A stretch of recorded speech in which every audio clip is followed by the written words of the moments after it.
So now, in this video, we'll be looking at how we can deduce Kepler's second law or law of areas from the knowledge of angular momentum. Okay, so let us look at this deduction of Kepler's second law.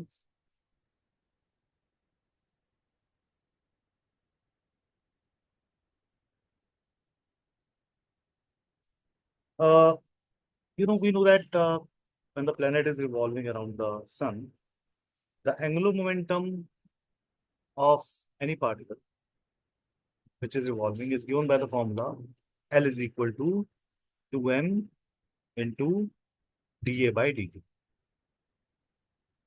2m into dA by dt.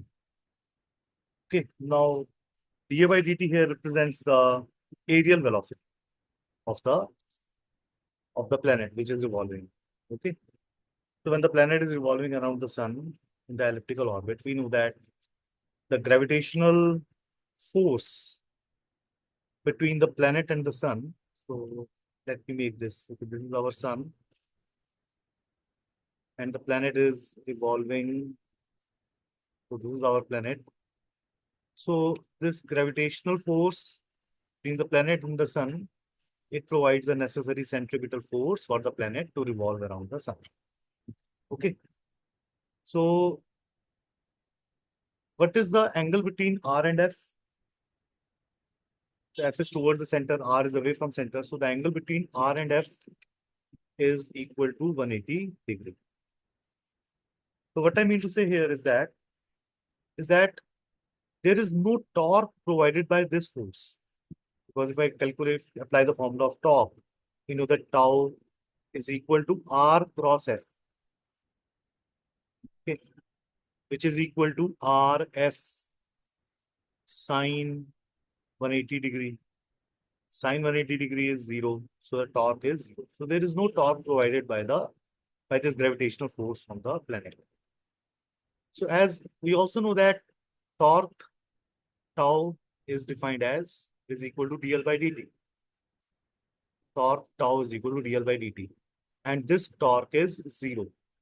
So this implies that the angular momentum of the planet L will be a constant quantity. If there is dl by dt is 0, means there is no change in angular momentum.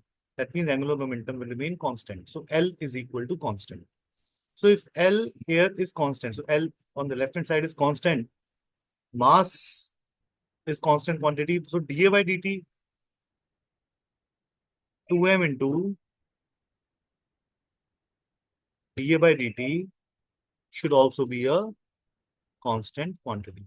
Mass is already constant. That means dA by dt should also be a constant quantity. dA by dt should also be a constant quantity, or we can say that hence the aerial velocity of the planet, hence we can say that the aerial velocity of the planet around the sun is constant.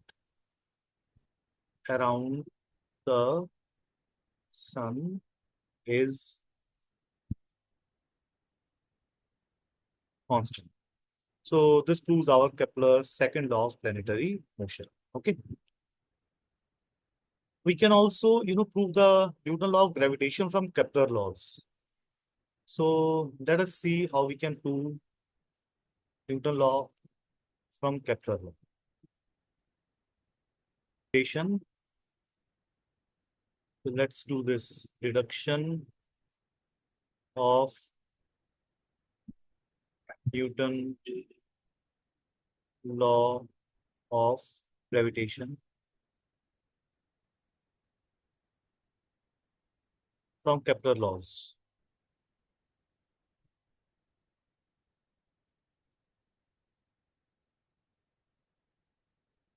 So Newton law of gravitation, it can easily be obtained from Kepler laws of planetary motion. Now suppose there is a planet of mass small m. Small m suppose represents the mass of planet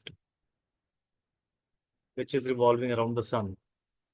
So let capital M represents the mass of sun. And it is revolving in approximately nearly circular orbit. So let R is the radius. Okay. It is revolving with constant angular velocity. So omega here is the angular velocity, which is constant.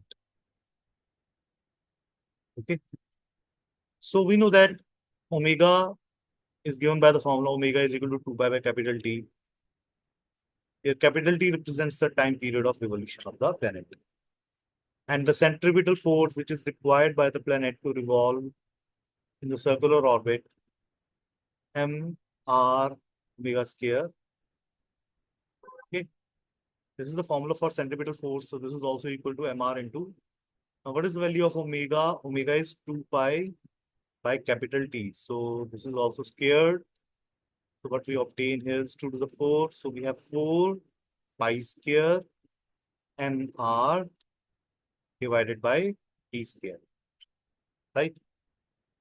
Now, according to Kepler's third law, we know that P square, according to Kepler's third law,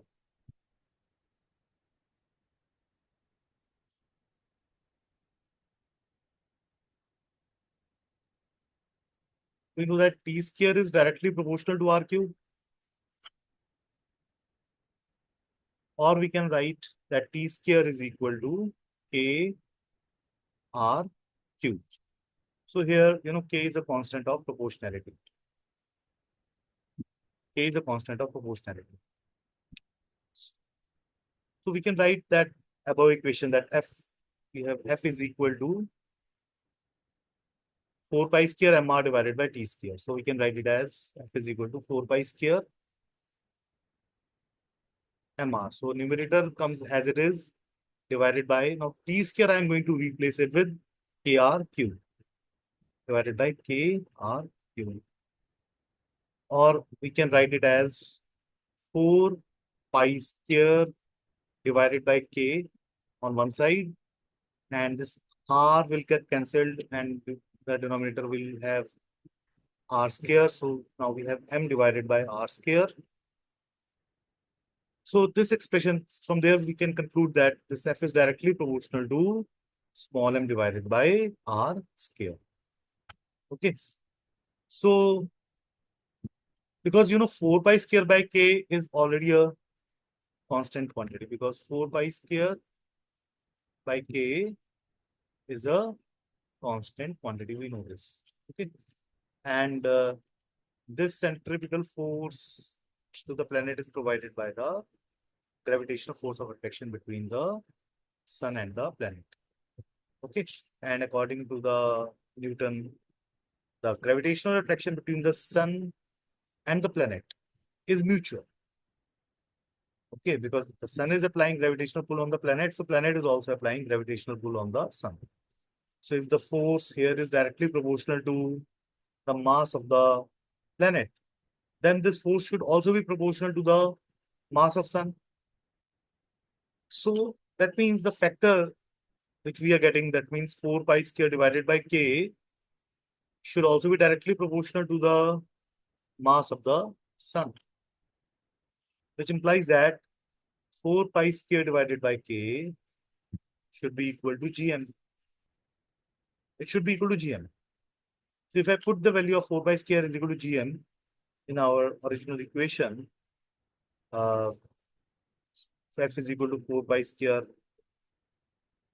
mr divided by Kr cube.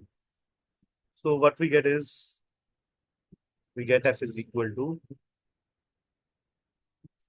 because we had this equation, F is equal to 4 pi square divided by K into m small r square. So if I put the value of 4 pi square by K as Gm, replace it, what we get is F is equal to G capital M small m divided by R square. So this is our Newton law of gravitation.